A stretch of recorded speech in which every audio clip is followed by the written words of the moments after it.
Hello, my dear. Hello. How do you do? I'm good. How are you? Good, good. I'm glad we were able to get together for the second podcast. Mhm.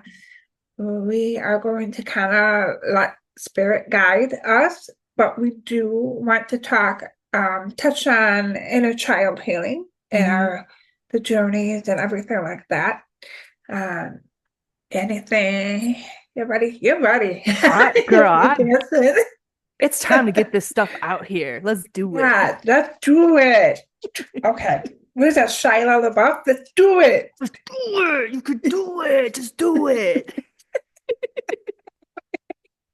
All right. So, Goofy. I know, I know when we first started to do more of our healing together, Mm. one of the biggest things that was coming up for you was the inner child protecting the adult, Ashley. Yes. And I Yes. mean, she literally put you in a cave. Yes. Do you Yes. want to talk about that a little bit? Woo! I got goosebumps. Yes, I Yay! do. I do. All right, all Uh, right.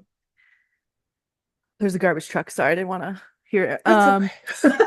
So yeah, inner child healing has been an interesting journey. And I guess my biggest thing to kind of touch on with this is our last podcast. I believe you said something about having memories and like for a spiritual awakening, typically it's like triggered by a trauma of some sort. And you kind of touched on um, getting sick when you were a kid.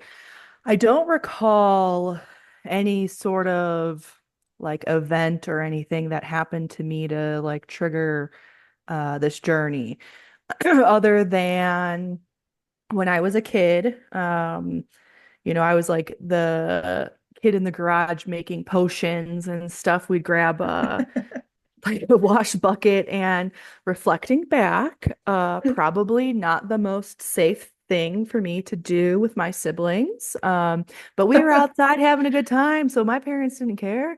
Yeah. But like I went back home recently and I went into my parents' garage, which has not really changed that much over the years. And I was looking on the shelves where we would grab things to pull off and make we called it Stot Stewie. And it was my magical potion, and we'd throw like leaves and sticks, but like I was mixing like cleaning chemicals and like that's kind of where my journey of this whole thing started.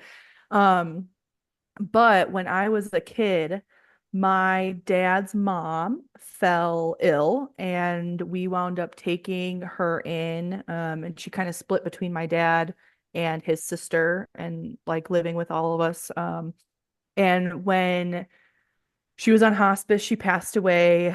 I was told she had stomach cancer. It came back. Oh, She was on hospice for quite a few years and was doing pretty okay. And then just like the end came.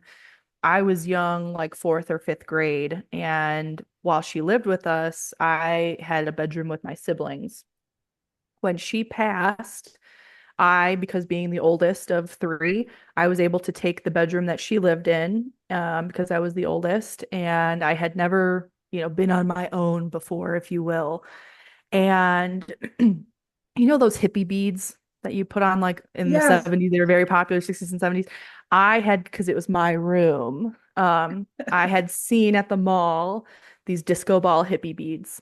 Me and my disco Oh, you and balls. your disco I balls. know. It Yes. it all connects. It all connects. So those that are Yeah. listening, thank you for continuing to listen to us. My disco balls, I will touch because I talked to the last episode, my disco balls on my ears and You stuff. So, but anyways, the disco balls are important to the story.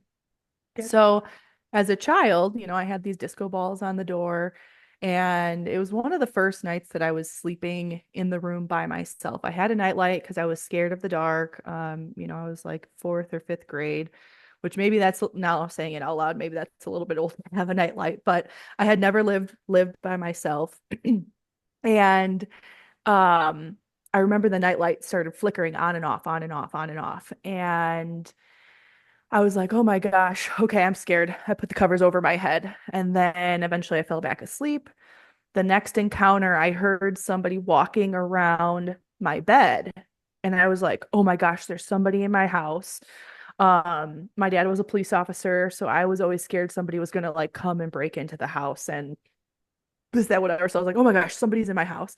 So then I Wow. looked to the door where the hippie beads were because I'm like, okay, if there's somebody in here or the dog came in here, the beads should be moving.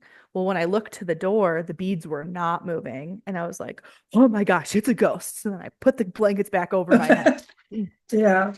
fell asleep. And then the third time I woke up, I had felt a cold um, sensation come across my just the one side of my face. And I remember opening my eyes and I saw a haze over me.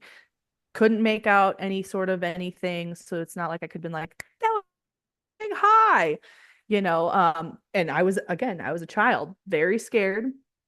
And I think that that is when I like turned off everything to communicate, beyond the veil and things like that, which I think will come again into play as we talk more about inner child healing.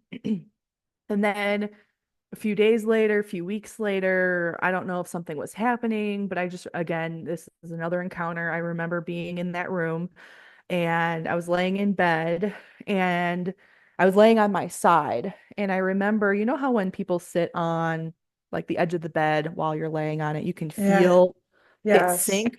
I felt somebody sit on the bed next to me, my back turned to them, Wow. and somebody, and I got goosebumps talking about it now, whew, um, rubbing their hands on my back as if like it's okay, like it's gonna be okay, kind of thing. I felt comforted. I wasn't scared at that point. But then again, I turned to look, the hippie beads were not moving, and then there wasn't anybody on the edge of my bed. So I think that Wow. started like I shut it off. I did not want to see anything. I didn't want to deal with anything, mostly because, growing up in a Catholic household, you're told that those things are like demonic and that you're Oh, possessed and, yes. all of the negativity that this work or this path, this journey has attached to it. So from a very young age, I think I just shut it off, didn't want to do anything with it. I was a young kid.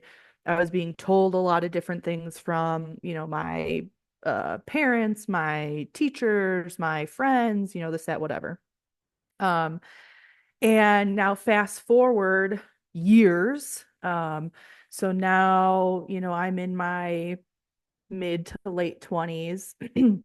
And I wound up going through a yoga teacher training from Rising Lotus in Homer Glen, Illinois. Um, and I came across this woman and her at the time boyfriend, now husband, and they started to do these healing ceremonies with plant medicine. And I had never dabbled with plant medicine or anything to alter consciousness or anything. And I felt very drawn to the experience. And I had confronted this couple and said, hey, I'm interested in trying this ceremony. I want to dig deeper on who I am and like what boundaries and barriers I need to put up and take down and alter to become who I want to be. And so I had a couple of sessions, like just talking with them to kind of go over, um, kind of what to expect, what is my intention. This is very intentional work. You can't come in here thinking one thing, but your intention something different because it'll be shown to you. And let me tell you, intense. So, Absolutely. yes, Yes. my first experience, we were at this couple's house and another girl in yoga teacher training and I decided to embark on this journey, this ceremony together. I thought it was really cool because I enjoyed this girl as a friend and very like-minded. She had already dabbled in these types of ceremonies and healing practices before, and I was like, okay, well that's cool because now I have somebody to regurgitate my and process my experience with. And I forget how much I was given. It was a decent amount. Um, And I Uh-oh. remember I remember them coming down to check in on us, and they're like, "How are you feeling?" And I was like, "I don't feel anything." And they're like, "What? You're not experiencing?" I was like, "No, I like could probably go." I was like, "I'm obviously not going to, but I could probably go out and like drive a car." And they're like, "No, there's something wrong." Well, when they asked like what do you see, because we were in a dark basement, I had my eye mask on, I was surrounded by pillows and blankets to be very comfortable. They had smudged the place with sage, it smelled very nice, whatever, I felt very safe. um but when I was describing to them, they're like, what do you see around you, or what are you experiencing, what do you sense? And I was like, I'm in a cave. They're like, you're in a cave? I was like, yeah, like a cave that you would like go exploring in. Like I'm shoved in this little like crevice in a cave, and I'm just sitting here and I'm just tucked in and I don't see anything. It's completely dark, but I feel like I'm in a cave. And they're like, that's pretty weird. So then it is pretty weird. So then they took me upstairs and we were kind of talking and diving a little bit deeper. They're like, well, maybe, your soul's telling you you're not ready to do this work yet. Maybe, there's something that we're missing, or, maybe, whatever, you're just blocked. And I was like, okay, well, I mean, I guess that could make sense. This is a new experience. I don't know what to expect. It's plant medicine and that's like a huge taboo. Um, Yeah, and so, this cave just, was the topic of conversation. And then fast forward again, to like other healing sessions, like in Reiki. At one point, I was brought back to a cave. I was doing Reiki with a different practitioner, at Holistic Happenings in Tinley Park, Illinois. Yeah, she no longer works there. But I had brought up the cave to her and she said, well, it's an energetic cave for protection for some reason. And I was like, well, that's kind of weird. Then again, life happens. I forgot about that, whatever. I started working with you. And now this had been like years at this point with that first experience of the ceremony in the cave. And I think we were doing a Beyond Quantum Healing, a a BQH session. BQH. Yep, yep. And I and I remember. and like you had done a beautiful job with the meditation. I felt very good. I started to see like the things you were describing in the meditation to kind of like get that visualization going. And then all of a sudden, I'm in this cave and you're like, what do you see? And I'm like, I'm in a cave. And you're like, what? And I'm like, I am in a cave. And you're like, well, do you see like a light? Do you see a light at the end of the tunnel? Do you see? And I was like, no, dude, I see nothing. I'm in a cave. I don't even have fire. I have nothing. I don't know what to do. And for a very long time, it stumped you. I remember that because you would text me randomly like a few days after, and you're like, I was thinking about it and I'm thinking this, but now spirit's telling me no, and that it's this. And then we somehow like came to the conclusion that whatever I experienced in my childhood, which again, I don't have a lot of memories of my childhood growing up. And like I said, I don't remember a trauma sparking anything for me to be on this path. Yeah, And a lot of the readings and stuff, like I read, The Body Keeps the Score. I forget who the author is. It's in the van. I could probably pull it up, but I read that book. It's very scientific-y and very heavily wordy. So for people who are interested in learning more about this type of work, um, and how energetically, like no matter what happens to you in life, we are holding that energy onto us, yeah, specifically when it's negative or viewed as like a bad experience or trauma. Our body remembers that. And this book did a beautiful job. Again, very wordy, very scientific. I think it took me like a year and a half, 2 years to actually read it and regurgitate it. But um, like whatever I saw or encountered or dealt with or lack of dealt with as a child, my inner child put me in this cave to protect me from yeah. whatever, or whoever it is. I know that you and I have done several A lot of inner child meditations and things like that. And I Yeah. laugh because when you did I think it was like a 4 week inner child class, we met like once or twice a week online, exercises and like drawing and playing and different meditations. And I remember we were Oh. doing we were doing some meditation for something with the inner child. And I was sitting in my office when we had a house, and I was like, okay, this meditation's gonna be so great. And I remember you like told me before, you're Oh. like, make sure you coach your inner child, tell her it's okay, she is safe, nothing is gonna happen. It's gonna be like it's okay. And I remember like taking my blanket and making sure I felt cozy and safe. I saged everything and I made sure like I was, I felt as an adult, I felt good. And Yeah. I remember we started this meditation and the way that you were describing things for the visualization, I was sitting at the pond or on the rocking chair or whatever with my inner child. And I remember her looking at me, don't you dare let her hypnotize us. Don't you dare listen to this meditation. And I was sitting there, I've got goosebumps talking about it. And I'm sitting there and I'm like, it's going to be okay. Like, we need to work through this. I'm here for you. I want to help you. Like, you don't have to carry this heavy stuff anymore. Like, I'm an adult. I can do it now.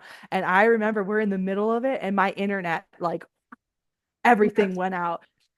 And like by the time I actually But signed back on, you guys were already done talking about your experience. And you're like, Ashley, where did you go? And I was like, my inner child said no. nope. And she shut that shit down. She did. I mean, just you were gone. You were Yeah. just gone.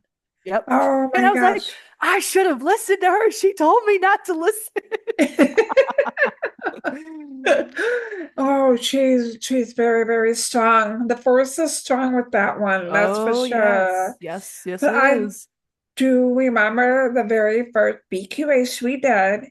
I Mm-hmm. was just like I was a baby. I Mm-hmm. just got certified.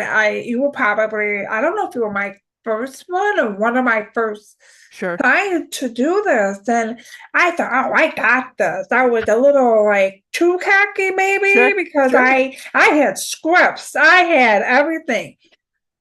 No scripts covered a cave. None. And Mm-mm. I belong to this forum with the Beyond Quantum Healing. And Mm-hmm. I'm like, did anybody ever deal with the cave before? And they're like, what do you mean? Did she get out of it? Or did she ever find a light switch? I'm like, We tried yeah, that. not so easy. No, that just did not. She just was not having it, And they're like, Yep. "Oh, I don't know." I'm like, "You guys are supposed to help me with this. What do I do?" So Yep. yeah, that was interesting. And then I do remember the internet shutting it off. And Yep.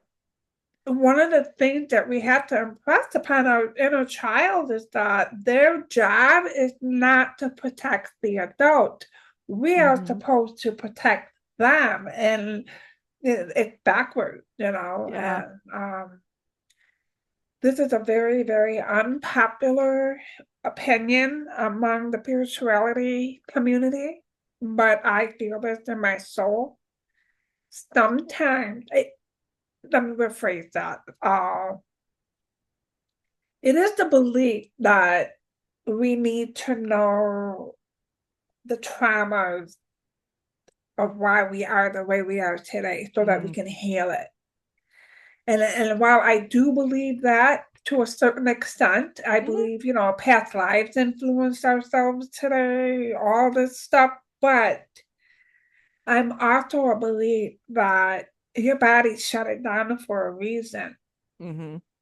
Sometimes, and I say sometimes, it's okay to just release that emotion Mm-hmm. because sometimes it can do more harm than good.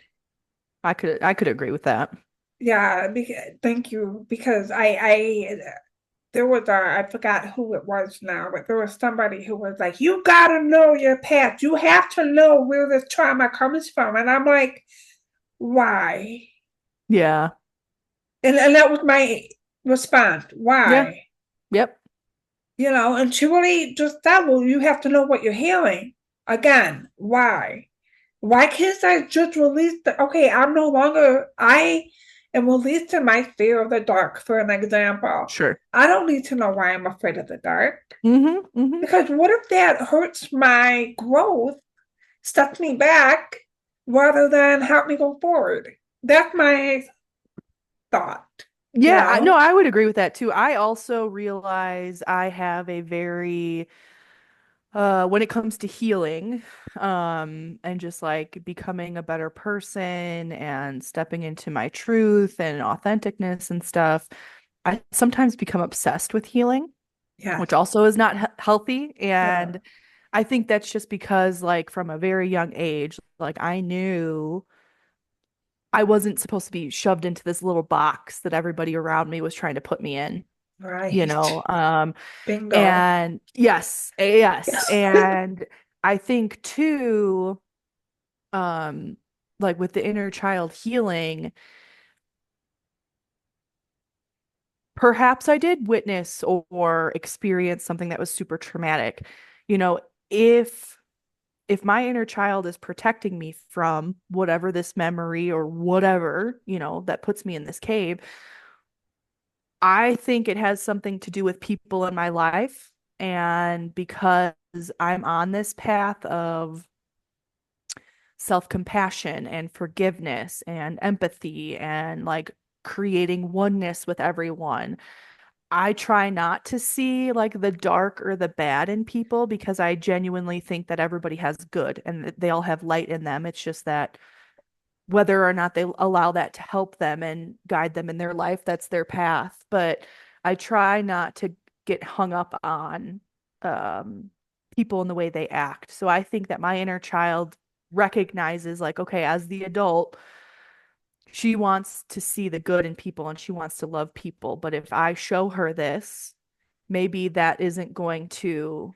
continue on that path of forgiveness and unconditional love and things Yes, like that because it's going to alter maybe the perspective that I have of that person, that people, that experience or whatever. yes, I And agree. that's not the, like I try to live a life of love, like we talked in our last episode. Like that's the human experience is walking in your heart and loving people and being Yes. compassionate and you know, And, we see how crazy the world is nowadays. oh, wow, So yeah. if I remember that or person or experience or whatever, how is that going to hinder me from going forward and continuing to walk into that path? Is that going to harden me in any sort of way? Maybe Mhm. not, because I can be rational and I can, be conscious of things and make those decisions going forward as an adult with the tools and coping mechanisms and things that I have, knowledge that I have that I didn't have as a child. Yeah. But I've also learned with working with you with the inner child is you can't force it. You No. can't force it. You just, Everything has its own pace, and there's no comparison or how, mm-mm, or, none of that. You're right. It's better. I mean, in some ways, I was shown things that I have suppressed because it mm-hmm. was helping me understand something Sure. better. Yep. But there's stuff from my childhood that I completely blacked out because it's going to hurt more than it is going to help me heal. Mm-hmm. So the things that I don't remember, I just send it love and I Yeah. will that please release this emotion from my body. I don't need it anymore. So Mm-hmm. let it go. And Mm-hmm. that seems to work very well for me. And a lot of my clients were just like, huh, I don't know what you did, but I feel better. And I'm like, yeah, we just released an emotion that you no longer needed, and they don't need to remember. It Mm-mm. just send it love. It's all energetic and, Yep. everybody's healing from something. Everybody has Mm-hmm. something. And, Yep. and I mean, you see evidence of Oh, hurt people, right? yep. Yeah. Oh, yeah. Oh, yes. Yeah. I hurt people. That is for sure, which is Yeah. unfortunate. But, I mean, that's And their that's path. why Their And that's why journey. we have to remember, like everybody has to remember, whatever they do or say has more to do with them than it does with me. I'm Mm-hmm. sending them love, but I can back away from that. I don't need to take that on. And I Hmm. think that's a big part of inner child healing, Oh, yeah. accepting that, like really accepting that and coming from a place of love rather than fear, you know? Yep. Yep. And I think that's where I'm kind of at too in my journey. The last episode I kind of touched upon, from a young age, I wanted to do things. I was introduced to yoga at a young age for anxiety and depression, and I loved it. My first my first introduction to yoga was through Women's Workout World in Tinley Park. I don't know if they're I don't think they're there anymore. no, well, No. they're not for sure not in Tinley Park anymore because the last time, I mean, they knocked that building down for years, but my mom was an My aerobic God. instructor there. And so Wow. I grew up in the gym and I loved it. Like the one manager, she like was dealing with neck issues or something, and I was like, oh, here, let me like now. And again, looking back, probably not the most appropriate, but whatever. I was massaging her neck and I was a kid, and she's like, oh my gosh, you have healing hands, you should look into becoming a massage therapist, you could really help people. And I was like, oh, I love that because yes, I'm helping people, and I was a kid, so I didn't know about anything else. And Yeah. my parents told, specifically my dad, told me from a young age, like, you cannot be a yoga instructor, you cannot be a massage therapist because you're not going to make money. It's not a good career. Reflecting back, my dad was a police officer, did a lot of undercover work. So he busted a lot of those places for like prostitution and drugs. Oh So no. Oh, okay. so, That makes sense. so now as an adult, I'm like, oh, that would make sense why he wouldn't want his firstborn daughter to go into those types of Yeah. careers when that's Oh what he my was gosh. seeing. Yeah. But from a young age, I knew I always wanted to help people, and life happens, and I became an occupational therapist for a while, and that's even changed. I'm no longer working as that. I actually put my license inactive, which was really hard for me to do. And that's again, like kind of we talked about in the last episode, accepting parts of us. Like I felt like I failed, no longer working as an OT, for a very long time. I've like recently come into like I served my purpose. I took care of my grandpa. Yeah. He transitioned into the next life, and that is the most beautiful experience. And I always said too, like I went to school to become an occupational therapist so I could help, my grandparents specifically, but my family age. So, there was Yeah. that. I don't remember where I was going with all of this, but like the inner child stuff, like, yes, you have to strip away like everything that you've been taught, everything that you've been told from a young age. I The also don't think, conditional. Yeah. yeah, yeah. And again, Yeah. to touch on, like, I don't think you need to know the trauma, for whatever that is, Yeah. sure, it could help, but, and at least in my case, I don't think it would. I think I would get too obsessed, and I think it would change. Well, maybe, I No. don't know, but Trying to maybe it would. make it right, trying to make it make sense. Like, Yes. why did Yes. this happen? Instead, asking the wrong questions, all that, Yes. Yep. I recently had a family member come at me about her religious beliefs, and she was projecting all of her fears onto me. Mm, And I was trying to have a conversation with her. I was trying to say, that's okay. I'm glad you have this belief. You believe in a church or a religion or whatever, because hmm. that's what works for you. Yeah. But don't project your stuff onto me because Mm, I can see beyond all of that. And whatever you're saying the Bible's saying, they're talking about stuff so different than hmm. society wants us to believe.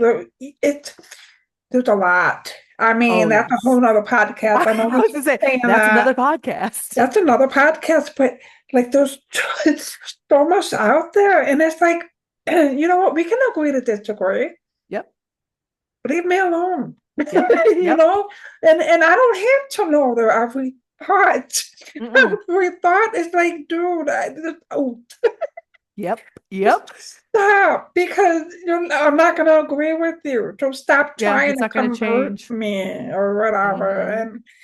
Hmm. And it's a lot. And long story short, we don't talk about it anymore. We're actually still in communication. Oh, okay, okay. which is very surprising because of how strongly she came at me, and Mm, but it remnants of my childhood, like my dad's family, strict strict Catholic. And ah, I blocked a lot of that out because I was like, never could understand. Like I said, I think I just don't fit in with my family, my mm-hmm, extended family, and but my mom and my dad would consider it a mixed marriage.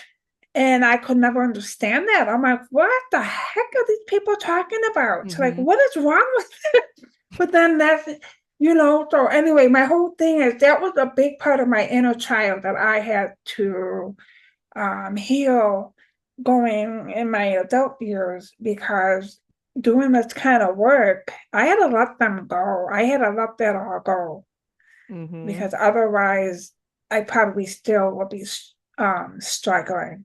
So Sure. that part of the inner child is knowing what to keep, put your effort, your energy into, Mm-hmm. and what to pull back from too, Well, and your spirit is going to let you, whether it's your inner child, your inner teenager, because let me tell you, my inner teenager is pissed the F off.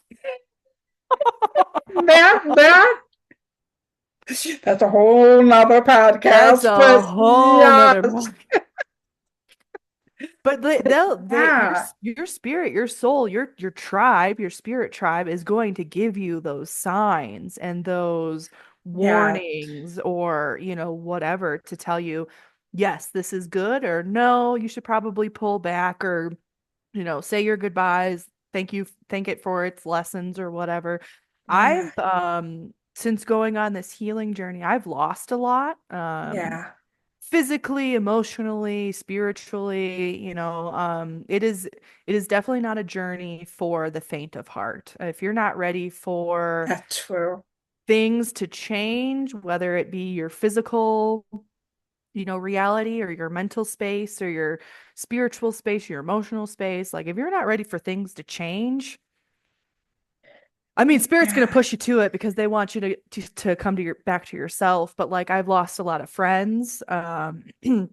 Whether it's because I left a job, it seems like every job that I've kind of left and moved on to, like I said, I was an occupational therapist. I worked in hand therapy for a while, and then I moved to a school for kids with special needs, worked for there for a while, and then, life took me on the path that it did, and now I'm working as a remote bookkeeper. Like I have no financial background, no accounting background, but I'm making it work. And yeah, if I didn't allow myself to heal, because again, I went into occupational therapy because from a young age I was told you need to have a job that's going to pay really well. And yeah. I was like, oh, the medical field pays freaking great. So I went into the medical field, and I was making good money. I was not happy though. And No, it's at the end of I the day, like remember. yep. And I was just saying my programming, my conditioning from a young age is in order for you to be happy, you need money. And so I did the career, and then I went from, like corporate therapy to a school district. So it was a significant pay cut from what I was making to that. And then when I left the school system to become a nanny and a babysitter full time, and then eventually I went into construction, and now I'm a bookkeeper. Completely different. Yeah, Like, dude, and again, the dude. inner child, Yeah, like I struggled for a very long time quitting like the medical field and occupational therapy, and it's because my inner child was like, we're not going to be making money, so we're not yeah. going to be happy. Your dad always said this, and like this again, a whole nother podcast of healing your mother and father wounds and things like that, Oh but gosh, yeah, alls I wanted was my dad's approval. Alls I wanted was his love. I wanted him to be proud of me. And yeah. being in the medical field, well, I assumed he was proud of me. People would tell me, "Oh, your dad's so proud of you." And I'm like, "Really? Did he tell you that? Because it'd be nice if I heard that." Um, and so then going into the lifestyle that I'm in now, we sold our house in Tinley Park and bought a van. We converted it ourselves I live in a parking lot right now and it's not glamorous by any means, the things you see on Instagram, and I'm living paycheck to paycheck right now, but I'm happy. I am the And that happiest makes, I've ever been. yeah. My inner child, like when I go to the dog park with our dog Summit, because I don't have as much work on my plate and I'm able to shut off, like corporate therapy and being an OT. I was always thinking of my people, my patients, my clients, my students.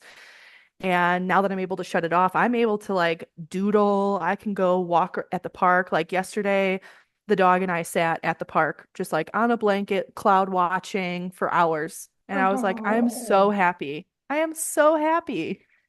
I cannot wait until it is my turn to do stuff like that. Oh my God, I'm trying so hard to manifest this, but there's It takes something time. unfinished. Yeah, there's something that I need to finish here, and I can't for the life of me figure it out, but it will come in patience.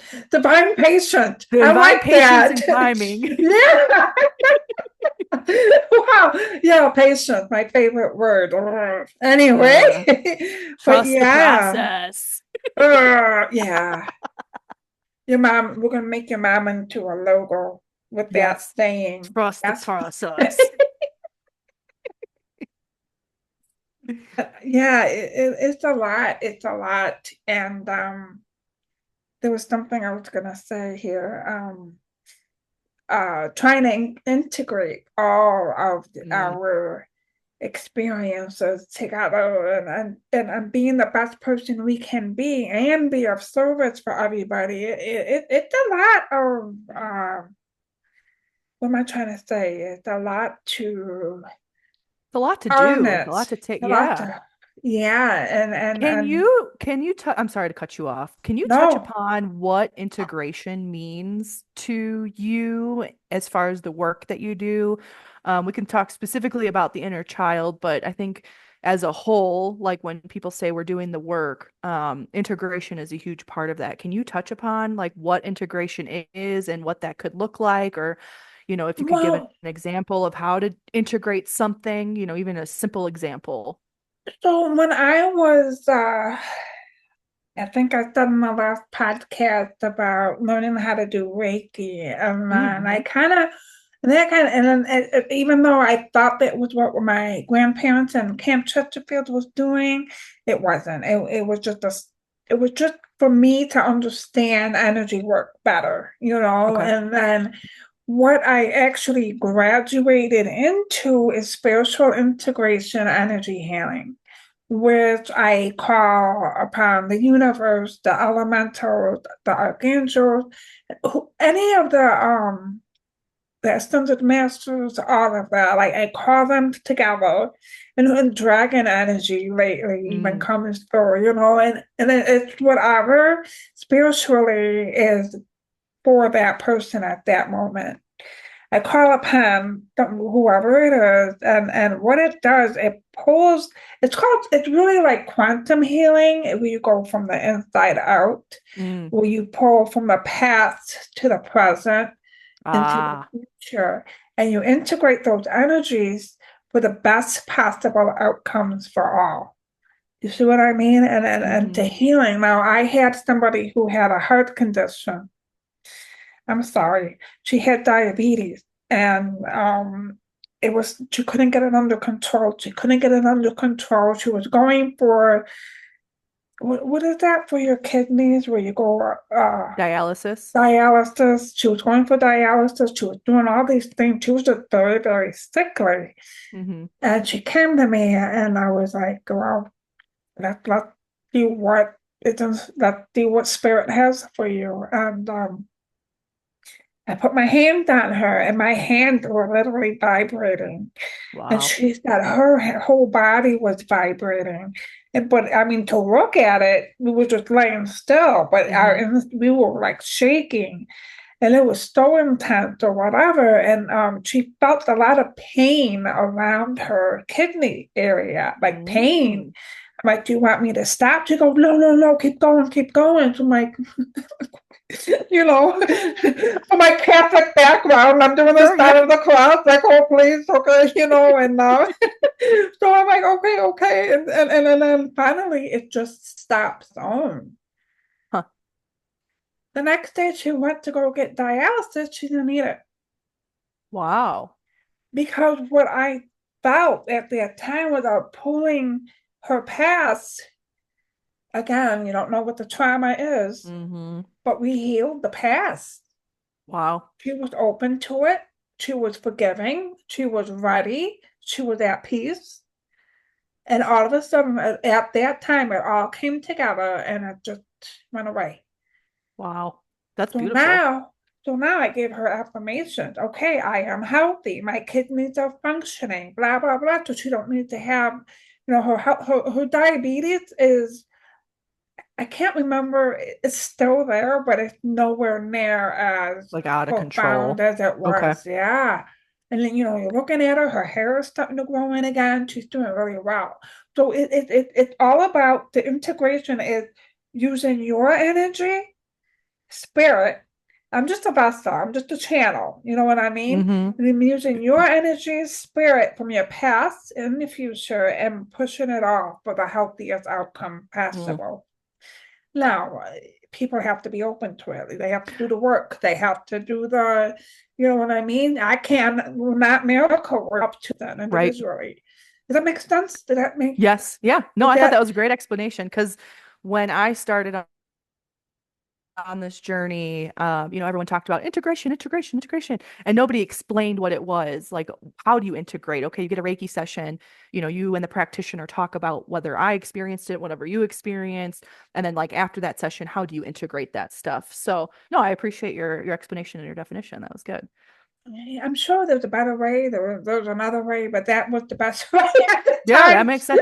Well, and it's funny that you say that you have to be open to the experience, because I just think back to my grandpa. So, uh, Oh, I think yeah, I think I told you this story. you did. So, last year my grandpa had a traumatic fall, and we had a whole whirlwind of trauma and frustration and sadness and heartbreak and whatever, last year taking care of him. I wound up quitting my job, working in construction, and I helped my mom take care of him. I was a primary caregiver. And I had told him, like, hey, I'll send you like healing. I called it because he was very, very Catholic. Like, to the day he died, like the night before he passed, we said the rosary as a family. And now Oh, a majority of his kids don't go to church, don't really believe. There's Catholic trauma behind all of that. Now that I'm coming to an adult age and like talking to them more with that. But anyways, so super Catholic, all this woo-woo stuff is just woo-woo stuff and we're all crazy. So although he was my one of my biggest supporters, my grandma too, like when I was going through yoga teachers training school and I was going through Reiki certification and stuff, he didn't understand it. He'd ask questions. He'd kind of like roll his eyes. And I was like, that's that Catholic guilt, but okay, you got it. But anyways, back in the like 70s or 80s, he was a union plumber and he had a lot of contracts with Catholic churches in the city. And he was at this one church. Long story short, the priest or the brother or whatever they're called, told my grandpa, hey Jack, you said your elbow's been bothering you. We have this healer coming in to do, healing sessions or whatever on the church at whatever day. And my grandpa was like, yeah, yeah, yeah, okay, okay, whatever. And he's like, I'll show up, I'll show up. He never showed up to the session. And then a few days later, the priest or whoever ran into my grandpa was like, hey, we didn't see you at the healing session. This is the guy though. And he had him with him. And the guy was like, oh yeah, priest so and so or whoever was saying you have issues with your elbow. Do you mind if I provide healing for you? My grandpa's like, yeah, okay, go ahead. He's like, here's my elbow. And so, that's and funny. he to the day he passed, he always talked about this, and it blew my mind because I'll get to the part. So the the healer put his hands on him and he didn't say anything. He closed his eyes, just did a couple deep breaths. And my grandpa was like, it was only like 5 minutes or something. And then that was it. And he's like, and then the next day, he's like, that pain went away. He's like, I did a bunch of injections, like I did stretches and like icing, and nothing ever helped me. He's like, and then this guy put his hands on me, closed his eyes, and did some breaths, and my pain was gone. I've never had pain in that elbow since. And so, yeah, so there's that. See? So, okay, he's super Catholic, but then like this healed him and he kind of believed, but not really.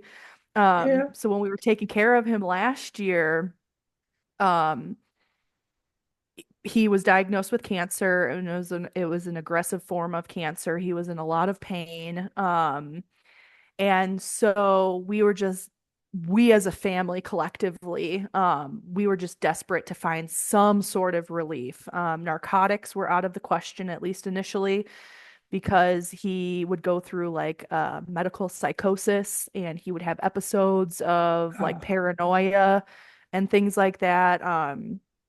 With his injury last year, he wound up having 3 brain surgeries.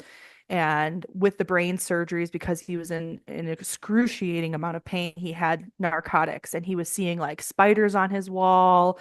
At one point, he thought like my sister was fighting people like overnight in oh the wow. nurses' lounge. He thought we were like lying about stuff. So narcotics was out of the question. So we were just trying, like, I was like, okay, well, I can send him healing. Like, I'm here all the time. I was massaging his legs to try to increase the circulation. He had a lot of swelling. My aunt wound up finding through her acupuncturist a shaman, a healing shaman. I don't know what the lineage is. I don't know what the background is. And he actually made a house call. He came to my parents' house to work on my grandfather. And again, my grandpa's very Catholic and woo woo is woo woo. So Yeah. my aunt was like, Dad, we found this shaman. You had that experience in the 70s or 80s or whatever with your elbow. You never had pain. Are you open to trying this experience? And initially he was like, no, nope, I don't want to do it. And then Wow. my aunt cried, and then I think he felt guilty and was like, okay, fine. Like, I guess I could try it one time. And so the shaman came out, and my grandpa, like, he was not, he was not having it. And the Okay. experience, it's so funny because like the shaman, I'm just like, I'm back in the room when this was happening, and I was laughing just because, Great. like, oh my gosh, it was so fun. The shaman, I've gone to him, I think once, I think just one time. Very animated, very vocal, and he said that that's part of his lineage, his tradition of shamanic training, whatever. So now you have my poor grandpa, 82 years old, laying in the bed, and the Oh shaman no. is going around doing his shamanic things. And like, I see the benefit of him doing sound therapy essentially. Like, he went up to my grandpa's head and said that he was going to try to like blow or like fire cast all of the like negative and like dis-ease in the Oh body and like all of this. So he went up to my grandpa's head and was like, no. and he's making all this. And then he'd go to the stomach and he said the same thing. I got to reboot stuff in the stomach. So we got to pull out all this stuff from the solar plexus. And he's doing the same thing. And then, Oh, I can just see your grandfather's face right now. Yeah. Okay. okay, so now, okay, the reason why I never became a physical therapist is because I hate feet. Okay. I hate my own feet. I Yeah. hate people's feet. My grandpa Yeah. had no, like, gross, so gross. And I was like, that's the reason I'm not becoming a physical therapist, because I asked, if I become a physical therapist, can I say I don't want to touch feet? Like, I'll touch everything else. I don't want to touch feet. And they're like, you can't discriminate like that. And I said, well, I'm not going to be a physical therapist because that's gross. So keep that in mind. Okay. So my grandpa's Okay. laying in his bed. The guy went to the head, he went to the stomach, and he went to the feet. He like put a Kleenex tissue on my grandpa's feet and like kissed my grandpa's feet and said that now that the energy went down, he's got to blow it back up to reground him. So he puts his mouth up to my grandpa's gross feet and Oh. just my grandpa, every time that he was doing something, my grandpa's face was just like, I can just picture that. so totally, he was like, from the beginning that my aunt asked, he was totally turned off, totally not open to the experience, but he was open to it back in the, 70s or 80s whenever that Well, he happened. wasn't screaming at him. He just had his hand Correct. on it. Oh my God. And this is not So, putting down shamanic practices no, at no. all. It's just Like the I said, experience, the yes, invisible. I Yeah. you have to like cuz I saw so one of my aunts, two of my aunts go to acupuncture at the same place. The one sees the shaman pretty regularly, and had warned me, like, oh, if you ever see this guy, like he's very vocal. Because I've done Reiki on her, and I'm very quiet. Maybe I might, sniffle here and there, but I'm not like screaming at people's feet. No. And he just the shaman described like the reason why I'm doing this is because of this. We have to do this Yeah. energetically to do this. Yeah. And very informative. But like I said, grandpa not open to the experience. He like made fun Oh of my it after gosh. the fact. And I was like, okay, well, healing was definitely provided. Yeah. Because uh very much in the last stages of his life was a people pleaser to both my mom and my aunt, which were his like powers of attorney. They were the ones there, almost every day, 24 hours a day. And so he didn't want to upset them. So he was just people pleasing. And the shaman had said, like, you need to speak up and you need to use your voice and you need to open up and like open your throat chakra. And later in the day, we went to a doctor's appointment and I had noticed my grandpa's voice was getting raspy. And like he was like, Oh. coughing and trying to clear his throat. And I was like, hey, told you you got to use your voice, use your voice. And then something at the doctor's appointment, like, I don't remember if my mom or my aunt said something, but he like turned them and was like, no, I said, or, whatever it was. And I was like, the shaman Yay. worked. He worked. You were at least open to that part. But yeah, like you just have to be open to those types of experiences Oh to yeah. experience the healing. And I Yeah. think a Go. lot of that too, ties back to the inner child, the Catholic Oh, thought the process of it, being told that that stuff is demonic or evil and this, yeah. that, whatever. And then So, that closes you up right away because we don't want that, hmm. obviously, and even doing the spirituality, it's all about intention. Everything's Yep. intention, pureness of heart, no doubt, and fears and all that stuff. That's the lower vibration, your Hmm. lower chakras. Right, your Yep. solar plexus, your sacral, and your root chakra, and that's why a lot of people need work on the lower chakras, because I of all do. that fear. Yep. To go Hmm. straight up out through the crown. Yeah. So that oh gosh, that's another podcast. Are you making mental I'm notes trying to about make mental notes. I'm trying. it? Oh, but I think it's all good. I think everything kind of just ties together, like no matter what topic it No is, matter it what all it comes is. back to what makes you happy, what works for you. Like I know we had talked about before doing maybe an episode on like different modalities and things like that. So like Reiki, breathwork, yoga, tarot, oracle cards, Yeah. beyond quantum healing and things like that. You just have to see what's out there, what works for you. Might not work for, For other your sister down people. the street. Yeah. Right. And, So, and I really believe in like vibration, that same vibration. You're gonna hmm. find the person who resonates with you, and it Oh may yeah. like we resonate with each other, but we might not resonate with somebody else, you know what I mean? So Yep. it's Yep. all gonna come through. um so with that being said, I think we are at the end of this. Yeah, I mean, I podcast? feel like we've been on it for a while. Yeah. Like I told Yeah. you earlier, I could talk about this stuff all day long. Oh my gosh, me too, me too. And I think we finally found, I've been trying to work at this stuff for years, and it just was not the right timing, the right divine timing. So I Yeah. think we're finally there. So blessings, my child. Dance party. Party time. Yay. We have got to do the disco ball like podcast. We've got to hang out Yes, a I'll have little to grab it thing. out of the van for the next one. And then I'll All talk right. about that story too. Nice.